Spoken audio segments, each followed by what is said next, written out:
How does he start this thing? Well, hello, how y'all are?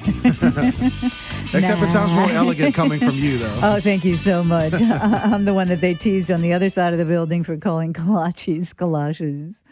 I was doing the French pronunciation, galoshes. Good morning, everybody. Carol Ross sitting in for Moon Griffon. Well, you know, Carol Ross and her husband Ron was in this industry long before we all came along. Before I even met her, back in 1988, everybody had told me about Carol. Carol Ross was a name that I knew because my parents always listened to KPEL as a kid.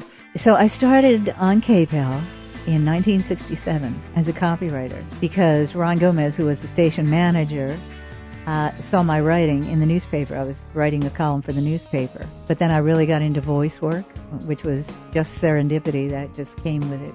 And then community service, and then vice president. And, you know, of course, by that time we were part owners of the station. So, yeah, that's how it started back in 1967.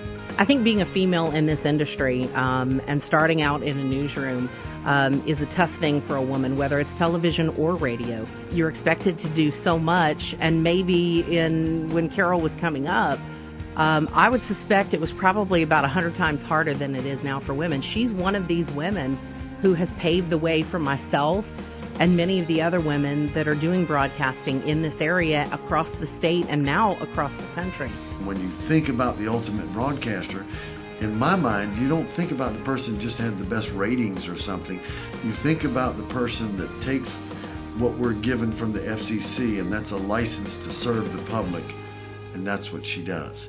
Very much a community person, very much a person that reads a lot, understands what's going on. She knows Louisiana and can pretty much tell you everyone who's gone in and out of the state legislature for the last 40 years. She works at it from behind the scenes also, whether it's conversations with legislators about what's good for broadcasters or not.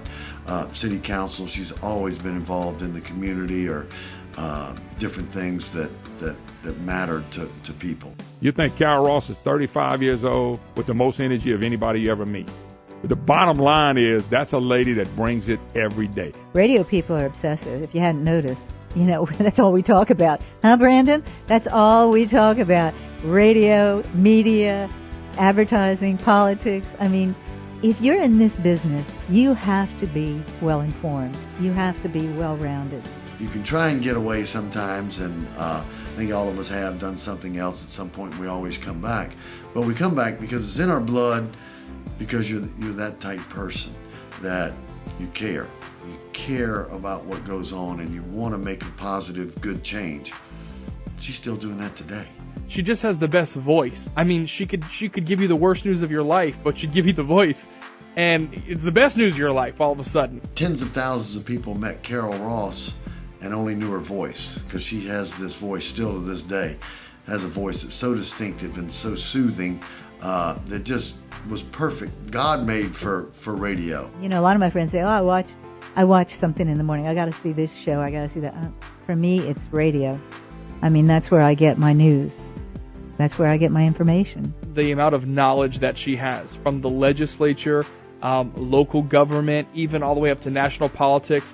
She is the encyclopedia. Because she's just that good. She's so well prepared, and she brings things to light that the rest of us, we don't have time to look it up. I don't know. I don't think she sleeps. I know I have gotten emails from her at 2:47 in the morning. You got to read this. I am so sound oriented.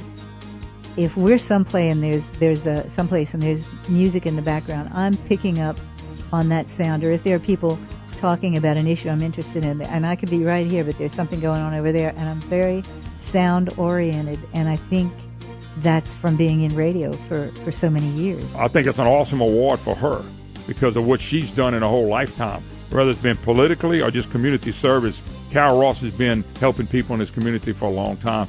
Carol was one of those ladies who really just helped to set the stage and set the bar for what we as reporters and female broadcasters were hoping to become. You don't do that after this long unless it's right here, and it's right here with her. Her passion and enthusiasm fires me up. I love working with her. And it does get in your blood, yeah. And it never really leaves you. It never really gets out of your system.